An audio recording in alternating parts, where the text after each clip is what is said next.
네,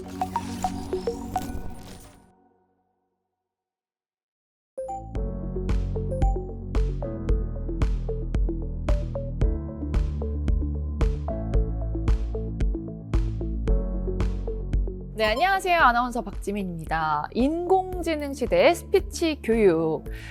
자, 이번 시간에는 오늘날까지 활용되고 있는 로마 수사학에 대해서 한번 알아보겠습니다. 네, 이제는 읽고 쓰는 문해력뿐만 아니라 듣고 말하는 화법 능력, 또 매체를 보고 영상을 제작하는 능력도 중요해졌습니다. 그래서 이번 시간에는 김평원 교수님을 모시고 로마 수사학의 5가지 전략과 현대 수사학에 해당하는 논증 구조 모형에 대해서 알아보려고 합니다. 네, 교수님 안녕하세요. 네, 안녕하세요. 김평원 교수입니다.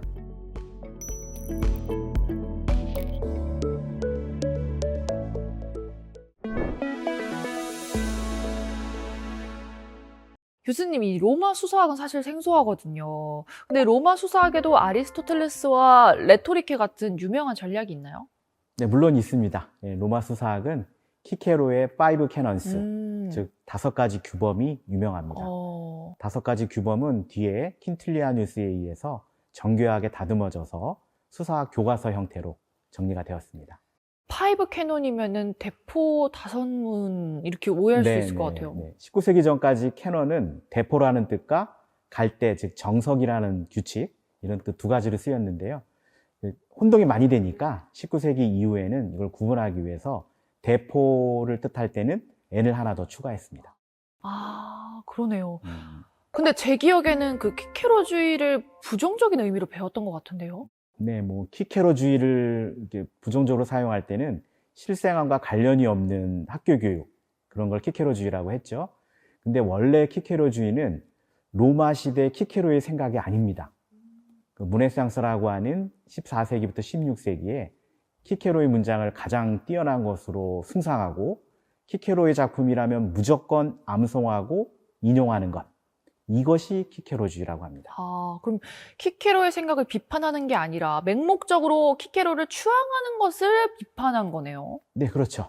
그 후대 르네상스 시기에 맹목적으로 추앙할 정도로 키케로의 생각이나 글은 탁월하였다, 이렇게 보시면 되고요. 수단이었던 키케로의 작품이 목적이 돼버리니까 이 주객이 전도돼 버린 거죠. 그래서 나중에 그 키케로주의를 반성하면서 17세기에는 실학주의 시대가 도래했고요. 반언어적인 교육, 즉 실물을 통해서 직관적으로 교육하는 것이 강조되었습니다. 그 아리스토텔레스의 레토리케는 설득에 필요한 3가지 요소로 요약할 수 있다, 이렇게 말씀하셨는데 이 키케로의 5 캐논스도 좀 간단하게 요약을 해주실 수 있을까요? 네. 키케로가 제안한 수사학의 5가지 규범은 내용을 창안해서 실제 연설하기까지의 과정을 다루고 있는데요. 첫째, 창안술; 둘째, 배열술; 셋째, 표현술; 넷째, 암기술; 5째, 연기술입니다. 네. 창안술부터 들어봐야 될 것 같은데요. 뭔가 창안술 하면은 참신한 것을 창조한다, 이런 느낌이거든요. 네, 뭔가 만드는 비법, 이렇게 들리죠? 근데 사실 창안술에서 강조하는 건 새로운 걸 만들어내는 창조가 아니고요. 이미 광범위하게 널리 퍼져 있는 논거들을 다시 재발견하고 재활용하는 내용 생성 전략입니다. 창안술은 상당히 좀 겸손하게 접근한다, 그렇죠. 이렇게. 하늘나라 새로운 것은 없다. 네, 이렇게 접근하죠.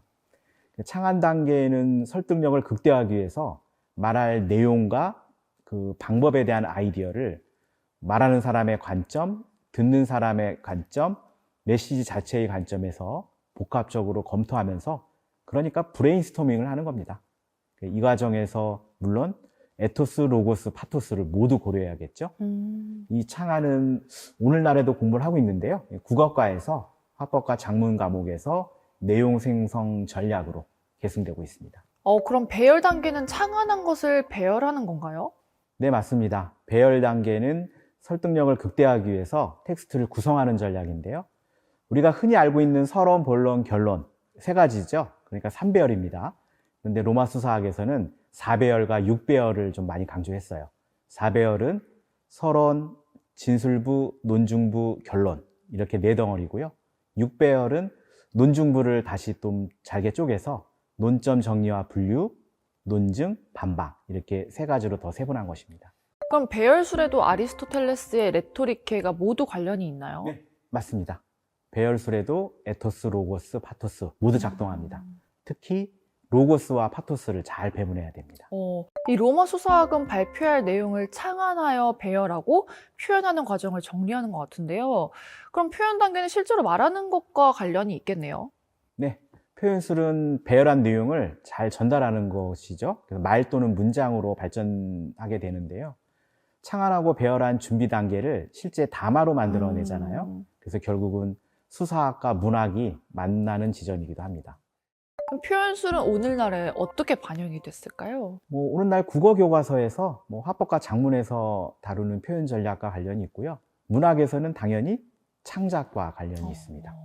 보통 우리가 수사학이라고 하면 일반인들은 그냥 표현술 정도로만 알고 있는 사람이 많죠. 그 정도로 표현술이 중요합니다. 그렇군요. 그럼 다음으로 암기술은 무엇을 암기하는 기술이에요? 네, 암기는 연설하는 내용을 암기하는 건 당연한 거고요. 그것만 해당되지 않고 인용문, 그리고 문학적 참고 문헌, 그리고 명언, 다 사실들 이런 것들을 다 기억하는 거예요. 그 화자가 지식이나 정보를 많이 암기하고 있으면 청중이 질문했을 때 바로 보지 않고 바로 답변을 할 수가 있거든요. 그러면 뭐가 좋아질까요? 당연히 에토스, 신뢰가 가죠. 그래서 화자의 에토스 측면에서도 높게 평가됩니다. 근데 요즘에는 그 프롬프터를 보고 읽거나 그렇죠. 메모를 참조하기도 하고 하기 때문에 중요성이 좀 떨어지지 않나 싶거든요. 참조해서 하는 건 괜찮은데요. 중요성이 떨어지진 않아요. 청중들은 모두 암기하고 암기하면 시선이 자유롭잖아요. 그쵸. 보고 읽지 않으니까 청중과 시선을 접촉을 많이 하는 화자를 신뢰할 수밖에 없습니다. 또 상황에 맞는 지식이나 정보를 실시간으로 바로바로 암기했기 때문에 바로 답변을 해주죠. 그래서 스피치에 있어서 암기의 가치가 폄하되어서는 곤란합니다. 맞는 것 같아요. 이 방송에서도 정말 그 실력자들은 큐카드가 필요 없을 정도로 내용을 모두 꿰뚫고 다 암기하고 있었어요. 네, 큐카드는 소품에 불과할 수 있죠. 다 외우고 있으니까. 이렇게 생각해 보세요. 변호사인데 법전을 뒤척거려요. 그럼 신뢰가 안 가죠. 병원에 갔는데 의사 선생님이 깜빡했다면서 의학서적을 뒤척거리면 저 그 진료받고 싶지 않을 거예요. 확 와닿네요. 그렇죠. 대본과 메모에 의존하지 않고 청중과 눈을 마주치면서 자신 있게 말하고 책을 뒤척거리지 않고 그 자리에서 체화된 지식을 바로바로 설명할 수 있는 압도적인 구술 능력, 이게 중요하죠. 그래서 전문가는 암기한 지식을 바로 실시간으로 인출해서 적용하는 사람입니다. 사실 이렇게 어릴 때부터 주입식 암기가 이런 얘기를 하다 보니까 좀 암기하면 나쁜 부정적인 이미지가 있었는데 아닌 것 같아요. 암기 위주로 하는 건 비판을 받지만 그 암기가 나쁜 건 아니에요. 그러게요. 그래서 암기술의 중요성을 한마디로 요약하면 기억할 수 없으면 응용할 수 없다. 그렇죠? 물론 응용할 수 없는 지식은 기억할 가치도 없겠죠. 노트에 다 정리해 놓은 지식을 가지고 본인이 알고 있다고 착각하는 경우가 많거든요. 그래서 노트 정리를 하면 이게 내 것인 것 같아요. 근데 그게 큰 함정입니다. 플라톤의 대화편 파이드로스에는 문자의 기억을 과의존하게 되면 문제점이 많다고 지적한 내용이 있을 정도입니다. 근데 글로 정리해두면 일일이 기억할 필요가 없어서 좀 문자의 기억을 과의존할 수밖에 없게 되는 것 같아요. 이제 파이드로스라는 책은 플라톤과 소크라테스의 대화로 구성되어 있는데요. 소크라테스가 이제 어떤 말을 했냐면 적절한 가르침 없이 그냥 글만 읽어서 알게 되면, 정보를 수용하게 되면 무식하면서도 내가 이걸 알고 있다고 착각한다고 지적을 했어요. 지혜롭지도 못하면서 스스로 자기가 지혜롭다고 착각하는 거. 잘못된 메타인지죠? 이게 문제가 있다는 것입니다. 이러한 생각은 오늘날에도 문어의 한계를 좀 인식하고 있어야 되는 오늘날에도 시사하는 바가 매우 큽니다. 그럼 마지막으로 연기술을 설명해 주실까요? 연기술은 연기하는 기술이죠. 목소리와 동작으로 구현하는 겁니다. 제스처, 발음, 또 음성 톤을 사용해서 연설하는 연기술입니다. 오늘날 화술이나 스피치를 가르치는 사교육기관에서 강조하는 게 바로 이 연기술입니다. 연기술은 사실은 가르치기가 어려워요. 그래서 오늘날까지도 경험과 직관에 의존하기 때문에 스스로 터득하기 정말 어렵습니다. 그쵸. 이 공연예술 분야에서 가르치는 연기랑도 관련이 있나요? 네, 일치합니다. 어. 네, 키케로를 계승한 퀸틸리아누스는 그 말하는 사람의 연기와 진정한 감정의 그 관계를 특히 강조했거든요. 연기술은 진정한 감정을 토대로 했을 때 진정한 목소리가 나오게 되고 그 진정한 목소리가 설득력을 만듭니다. 목소리는 감정을 나타내는 지표이고요. 진정한 감정은 진정한 목소리로 발현되기 때문입니다. 그 러시아 배우였고요. 그 연출가인 그 유명한 스타니슬라스키가 강조했던 게 있죠. 네네네네. 메소드 연기. 오, 네. 맞아요. 그 메소드 연기는 캐릭터와 자기를 일치하는 그런 연기 기법인데요. 그것도 결국은 퀸틸리아누스가 강조한 연기술과 맥을 같이 한다고 볼 수 있습니다. 그럼 오늘날 장문과 스피치 전략, 또 연기술 모두 수사학이랑 관련이 있었네요. 네, 맞습니다. 최근에는 이렇게 읽기와 쓰기처럼 텍스트를 매개로 하는 그 문어 커뮤니케이션이 영상을 매개로 한 구어 커뮤니케이션으로 빠르게 바뀌고 있는데요. 읽기는 보기로 바뀌었죠. 영상을 보니까. 네. 쓰기는 영상을 제작하는 걸로 그 범주까지 다 포함하게 됐습니다. 그래서 로마 수사학의 5가지 규범, 5 캐논스 중에서 그동안 크게 관심을 두지 않았던 암기술과 연기술이 다시 부각될 것입니다. 그럼 고대 수사학은 오늘날까지 어떻게 계승 발전되고 있나요? 한동안 잊혀졌죠. 네. 글로 쓰는 문화가 발달했기 때문에 인쇄술에 의해서. 근데 최근에 다시 부활되고 있다고 평가를 받고 있는데요. 신수사학이라고 평가받는 툴민의 논중구조 모형이 대표적인 사례입니다. 그럼 툴민의 논증구조 모형에 대해서 설명을 해주시죠. 네, 한번 화면을 보실까요? 네. 그 스피치 커뮤니케이션 분야에서 고대 수사학을 부활시킨 것으로 높게 평가받고 있는 툴민의 논중구조 모형은 1950년대에 제안됐는데요.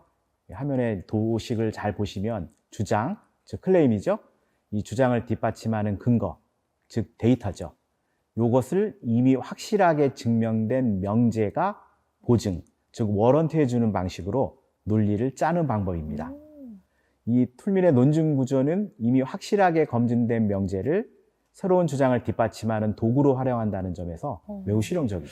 생각보다는 간단한 것 같아요. 네, 기본 요소 3개만을 도식으로 표현했기 때문에 간단해 보일 뿐입니다. 부가적인 요소 3개를 더 추가하면 모두 6개로 좀 복잡해지는데요. 자, 이 보시는 화면은 2003년 개정판 툴민의 논증 구조 모형을 제가 교육용으로 다시 정리한 도식입니다. 확실히 좀 복잡해졌어요. 네. 6개 요소의 색상이 2가지인 이유가 있을까요? 네, 제가 색상을 좀 2개로 구분을 했는데요. 필수 기본 요소가 있죠. 주장, 근거, 보증. 이 3개는 같은 색상이죠. 그리고 보조 요소인 거 있죠. 반드시 있을 필요는 없는 것들. 보강, 한정, 반박을 같은 색상으로 구분을 했습니다. 근거와 주장을 제외한 나머지 4가지 요소들은 제가 말풍선을 추가했거든요. 툴민이 추가한 게 아니라 제가 이해하기 쉽게 설명하기 위해서 말풍선을 추가하였습니다. 설명을 들으니까 이제 좀 전체 구조가 보이는 것 같아요. 네. 맨 오른쪽을 보실까요? 네. 맨 오른쪽에 있는 주장, 그걸 뒷받침하는 것은 맨 왼쪽에 있는 근거죠. 또 근거와 주장을 연결해주는 명제인 보증은 구체적인 사례를 통해서 보강이 됩니다. 예상되는 반박을 수용해서 주장의 범위를 한정하면 논증 구조는 더욱 탄탄해집니다. 여기 한정이 있죠. 이 한정은 주장의 논증 범위를 고려하는 전략이고요. 여기 밑에 또 반박이 있죠. 반박은 상대방이 제기할 수 있는 반론을 미리 수용해서 논리를 짜는 전략입니다. 근데 보강만으로도 충분한 것 같은데 굳이 반박 그리고 한정 요소를 추가하는 이유가 있어요? 그 반박과 한정이라는 요소를 미리 반영해서 논리를 짜게 되면 그 예외적인 상황과 내 주장에 반대하는 사람들의 주장을 포함하는 논리로 발전시키게 되죠. 요건 좀 솔직히 말해서 어느 정도 예상되는 반론을 미리 사전에 원천 봉쇄해버리려는 효과를 노리고 있는 것입니다. 그럼 툴민의 이 논증 구조 모형을 적용한 논증 사례를 한번 들어주실 수 있을까요? 네. 툴민의 논증 구조 자체가 쉽지 않기 때문에 이걸 뭐 철학이나 뉴스 기사 이렇게 어렵게 좀 적용한 사례들도 많은데요. 그러니까 오늘 소개해드리는 건 좀 간단하게 좀 쉬운 걸 볼게요. 우리 전통과학사 분야에서 거북선 내부가 2층이었다 또는 3층이었다는 주장이 대립하고 있거든요. 그러면 그 중에 하나, 네. 거북선은 2층이었다. 그러니까 1층에서 노를 젓고 2층에서 포를 쏘는 게 동시에 맞아요. 다 했다. 네네네. 뭐 이런 얘기인데요. 한번 논중구조 모형을 그 툴뮌의 모형에 맞추어서 한번 짜보겠습니다. 자, 거북선 내부가 2층이었다는 주장을 뒷받침하는 근거는 2층 구조가 3층 구조보다 무게중심이 낮다는 사실입니다. 하지만 이 두 요소만으로는 논중구조가 확립되지 않죠. 왜 그럴까요? 이 무게중심이 낮다는 사실이 왜 2층 구조소를 뒷받침하는지 설명해주는 요소인 이 보증이 없는 것 같아요. 네, 맞습니다. 무게중심이 낮을수록 복원력이 커진다는 그런 보증적인 요소가 포함되어 있어야 가장 기본적인 논중 구조가 성립됩니다. 이렇게 2층 구조가 3층 구조보다 무게중심이 낮아 복원력이 크기 때문에 거북선 내부는 2층 구조이다 라는 기본적인 논중 구조가 구축됩니다. 이제 부가적인 요소 3개를 추가해서 이 논중 구조를 더욱 탄탄하게 만들어야겠어요. 네, 맞습니다. 우선 무게중심과 복원력의 관계를 쉽게 이해할 수 있는 사례를 덧붙이면 보증을 보강해 줄 수 있습니다. 무게중심이 매우 낮은 요트가 쉽게 전복되지 않죠. 네. 또 선박의 무게중심이 높아져서 침몰한 사례 등을 예시로 들면 되겠습니다. 그 사례는 혹시 세월호 침몰 사건 등도 네, 있을까요? 맞습니다. 그 세월호를 불법 개조해서 무게중심이 높아졌죠. 아주 적합한 사례입니다. 이어서 예상되는 반박을 인정하면서 주장의 범위를 좀 제한하면 논중 구조는 더 탄탄해집니다. 거북선 2층 구조설의 약점이 있는데요. 네. 이 노를 젓는 격군과 전투원이 동시에 한 공간에서 활동하기 어렵다는 겁니다. 차라리 이 단점을 드러내서 다루는 전략이죠. 그럼 한정은 내 주장이 반드시 모두 상황에서 옳은 것은 아니라는 것을 인정하는 식으로 좀 주장의 범위를 제한하면 되겠네요. 네, 겸손함으로 위장을 해서 반박할 빌미를 아예 없애버리는 아주 세련된 전략이죠. 그래서 한번 반박 요소와 한정 요소를 둘 모두를 반영해서 한번 정리를 해보면 훈련이 부족했다면 불가능할 수도 있는데 충분히 훈련만 했다면 격군과 전투원이 같은 공간을 활용할 수도 있다. 이렇게 논리를 구축하는 거죠. 그럼 이렇게 멋진 툴민의 논증 구조 모형은 교육 현장에서 얼마나 활용이 되고 있나요? 논중 구조 모형은 50년대에 나왔다고 했잖아요. 네. 이게 이제 대학 현장에서 쓰인 건 1980년대에 예일 대학에서 학부생 대상 비판적 문해, 즉 크리티컬 리터러시 강좌에서 도입이 됐고요. 미국 동부의 유명한 아이비리그 대학에서 글쓰기 교육을 위한 기본 이론으로 툴민의 논중 구조 모형을 활용하고 있습니다. 근데 아이비리그 대학에서 활용을 하고 있으면 결국엔 미국의 모든 대학에서 활용을 하는 셈인 것 같거든요. 아닙니다. 모든 대학이 툴민의 논중 구조 모형을 채택한 건 아니고요. 미국 중부에 있는 명문대 시카고 대학에서는 라이팅 센터라고 하는 장문 센터가 있거든요. 거기에서는 논중 구조 모형을 툴민 걸 사용하지 않고 그 대학 소속의 부스, 콜룸, 윌리엄스 그 3명의 교수들이 제안한 논중 구조 모형을 글쓰기 교육에 활용했습니다. 그럼 부스, 콜룸, 윌리엄스의 논중 구조 모형도 소개를 해주시죠. 네, 부스, 콜룸, 윌리엄스는 글쓰기는 단순히 논중 구조를 글로 옮기는 행위가 아니라고 했습니다. 논중 구조를 수정하면서 진실을 찾아가는 수사학적 과정으로 본 거죠. 그래서 글쓰기 결과보다는 글쓰기 과정을 중시했습니다. 참여를 보실까요? 화면은 부스, 콜룸, 윌리엄스의 논중 구조 모형을 도식화한 건데요. 주장, 즉 클레임을 뒷받침하는 이유, 즉 리즌과 그 이유를 뒷받침하는 증거, 즉 에비던스를 기본 요소로 삼고 있습니다. 네. 이 툴민의 논증 구조 모형에서 근거에 해당하는 요소를 이유와 증거로 세분한 것 같은데요. 네. 이 논증 구조 모형 도식에 화살표를 넣지 않은 것도 툴민의 모형이랑은 좀 다르네요. 네. 화면을 보시면 좌측에 있는 툴민의 논증 구조 모형에서는 화살표가 있어서 논증이 어떤 방향으로 진행되는지가 보이는데요. 오른쪽에 있는 모형에서는 화살표가 없죠. 그럼 가야 할 곳을 잃었다 이렇게 보시면 안 되고요. 논증의 방향성이 자유롭다 이렇게 보시면 되겠습니다. 그럼 화살표가 없으니까 논증의 방향성이 없다고 볼 수도 있나요? 없다고 볼 수도 있고요. 다 된다고 볼 수도 있는데 그게 자유롭게 열어졌다고 설명드렸죠. 그래서 서로 영향을 주고받으면서 회귀한다고 보면 되겠습니다. 회귀한다는 말씀은 되돌아간다는 네, 말인가요? 회귀가 좀 어렵죠. 한자어라서. 되돌아가는 건데요. 다음 단계로 진행했다가 이건 아니다 싶으면 다시 이전으로 돌아가고 또 진행하고 뒤로 가고 서로 주고받고 화살표가 너무 복잡해지니까 다 뺀 거죠. 그래서 모든 요소 상호 간 순방향과 역방향으로 영향을 주고받을 수 있습니다. 이 툴민의 논증구조 모형의 보증, 즉 워런트가 부수적인 요소로 약화된 것 같은데요. 이유가 있을까요?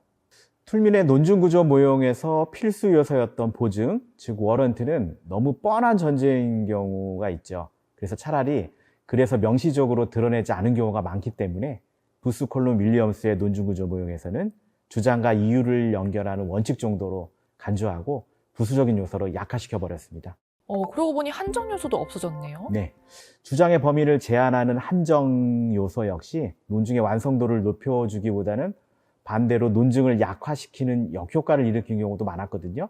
그래서 논증 요소에서 과감하게 삭제했습니다. 그럼 툴민 모형에서 반박 요소는 반론 수용으로 바뀐 건가요? 네, 좀 반박이라는 표현이 좀 과격한 면이 있습니다. 그래서 대안이나 반론을 수용하고 이에 맞대응한다. 이 정도 논리로 약화시켰습니다. 이처럼 툴민의 논증구조 모형을 많이 개선시켜 버렸죠. 우리나라 대학에서는 어떤 모형을 주로 활용하나요? 우리나라 대학에서는 아직도 툴민의 논증구조 모형을 주로 소개하고 있는데요. 부스콜룸 윌리엄스의 논증구조 모형도 번역서가 출판이 돼서 점차 알려지기 시작하고 있습니다. 이 툴민 모형과 비교할 수 있도록 부스콜룸 윌리엄스의 논증구조 모형을 적용한 사례도 좀 들어보고 싶어요. 네, 다른 사례를 이야기하면 또 혼동이 되니까 앞서 살펴본 거북선 이충 구조설을 이번에는 부스콜룸 윌리엄스의 논증구조 모형으로 구축을 해서 툴민 모형과 한번 비교를 해보겠습니다. 부스콜룸 윌리엄스의 논증구조에서는 주장과 이유를 연결하는 논리보다 이유를 뒷받침하는 구체적인 증거가 더 중요합니다. 거북선 내부는 2층 구조일 것이라는 주장이 가능한 이유는 적선과 충돌했을 때 복원력이 중요하기 때문입니다. 하지만 주장과 이유만으로는 논증구조가 성립하지 않습니다. 배가 서로 충돌했을 때 복원력을 상실해서 침몰했다는 그런 증거가 필요합니다. 이 툴민의 논증구조 모형에서 증거는 보강에 해당하기 때문에 그렇죠. 필수 요소가 아니었잖아요. 네. 부스콜룸 윌리엄스의 논증구조 모형에서는 증거가 또 필수적이네요. 네, 증거가 중요하죠. 툴민의 논증구조 모형에서는 무게중심이 높아서 배가 침몰한 그런 케이스, 그런 사례들이 논증을 결정하는 필수 요소는 아니었습니다. 하지만 부스콜룸 윌리엄스의 논증구조 모형에서는 그 사례가 정말 중요합니다. 이 툴민의 논증구조 모형에서 필수 요소였던 반박과 한정 요소가 부스콜룸 윌리엄스의 논증구조에서는 반론 수용과 대응이라는 요소로 통합을 해버렸는데 문제는 없을까요? 네, 괜찮습니다. 부스콜룸 윌리엄스의 논증구조에서는 굳이 격군과 전투원이 2층 공간에서 동시에 활동하기 어렵다는 단점을 스스로 드러내면서까지 2층 구조설의 논지를 흐릴 필요는 없다고 보는 거죠. 근데 저는 어떤 모형이 좋은지 판단이 잘 안 서요. 논증의 정답은 없습니다. 개인 취향에 맞게 두 논증구조 모형을 적용할 수 있는데요. 자신만의 논증구조 모형을 스스로 만들 수도 있습니다. 툴민의 논증구조 모형에서는 주장의 범위를 조절해서 절충을 시도하는 걸 전제를 하고 있지만 부스콜룸 윌리엄스의 모형에서는 논지를 흐리는 것을 경계한 상태에서 반론을 수용하고 대응한다는 차이가 있습니다. 이번 시간에는 로마 수사학의 5가지 규범과 현대에 계승된 수사학에 대해서 알아봤는데요. 특히 툴민의 논증구조 모형과 부스콜룸 윌리엄스의 논증구조 모형이 매우 인상적이었습니다. 네, 논증구조 모형은 아직 널리 알려지지 않았는데요. 수사학이 논증구조 도식을 중심으로 현대에도 계승되고 있다는 점을 기억해 주시기 바랍니다. 네, 오늘도 교수님 말씀 잘 들었습니다. 함께 해주셔서 고맙습니다. 네, 감사합니다.